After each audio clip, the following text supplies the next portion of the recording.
Bonjour à vous, futurs mariés et eux. Lors des mariages où vous vous êtes rendus, avez-vous assisté à ces scènes de solitude ultime du témoin qui essaye de faire marcher désespérément son rétroprojecteur, ou bien qui essaye de comprendre pourquoi le son de sa vidéo ne marche pas? Bref, ils ont pensé à tout, ça fait des mois qu'ils préparent leur surprise, mais ils ont oublié la technique. Et le jour J, c'est la catastrophe. Dans cette vidéo, je vais vous donner 7 conseils pour éviter les ratés techniques et que tout se passe bien en ce qui concerne vos animations. Je m'appelle Marie-Laure, je suis chanteuse dans un orchestre qui est spécialisé dans le mariage et sur cette chaîne, je vous donne tous mes trucs et astuces pour faire de votre mariage un mariage parfait à votre image et dont vos invités se souviendront longtemps.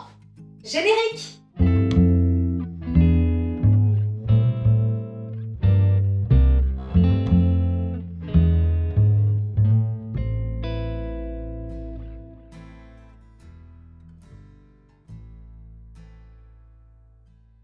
Commençons par les basiques.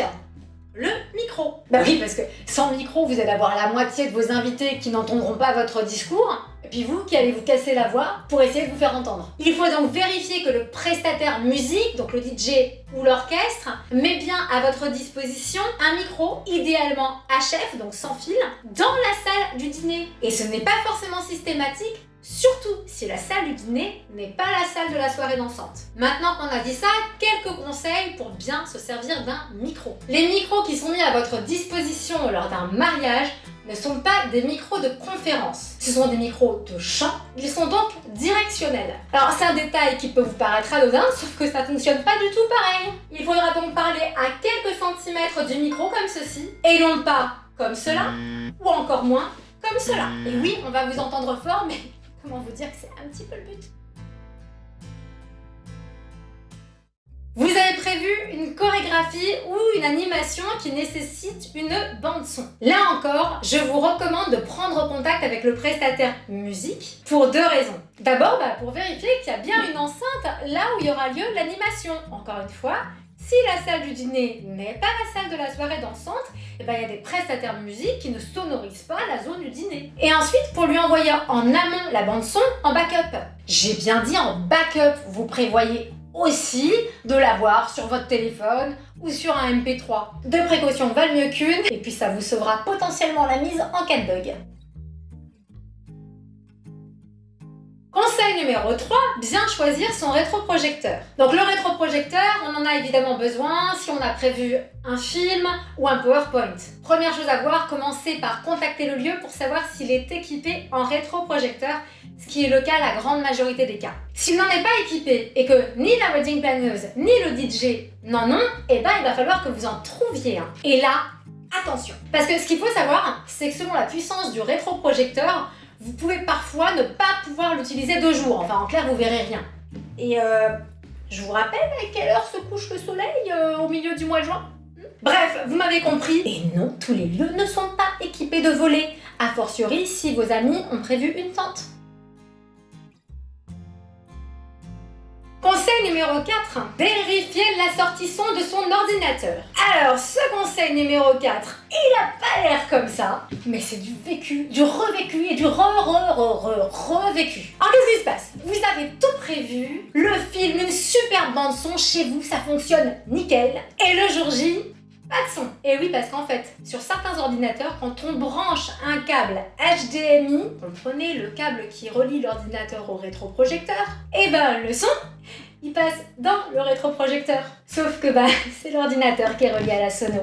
Dommage. Bon, en fait, la solution, elle est toute simple. Il suffit d'aller dans les paramètres de son de votre ordinateur et de modifier l'interface de sortie. Mais surtout, ça va nous amener à quelques conseils dont je pense que maintenant, vous allez être convaincus de l'importance. Conseil numéro 5.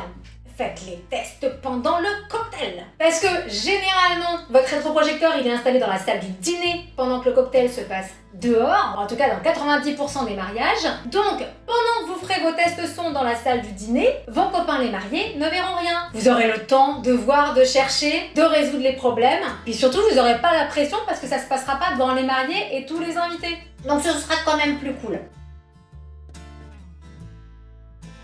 Conseil numéro 6, n'utilisez qu'un seul et même ordinateur. Alors ok, ça nécessite d'avoir recueilli tous les fichiers en amont, ok. Mais vu ce que je viens de vous expliquer, je pense que vous aurez compris qu'une fois qu'on a fait tous les tests son et qu'ils fonctionnent avec un ordinateur, bah en fait on n'y touche plus, hein.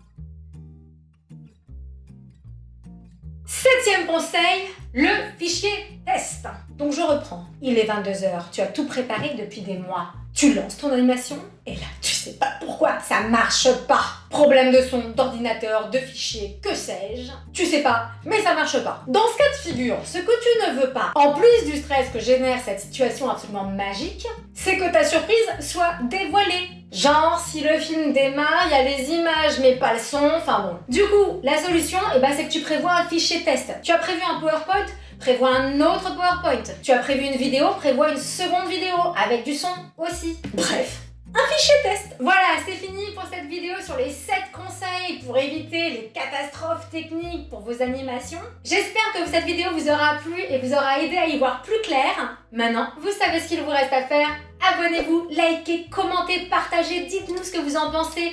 Dites-nous s'il y a des sujets que vous aimeriez traiter. N'hésitez pas à vous abonner à nos comptes Instagram aussi pour savoir quand sortiront les prochaines vidéos. Et puis pour le reste, moi je vous dis à très vite!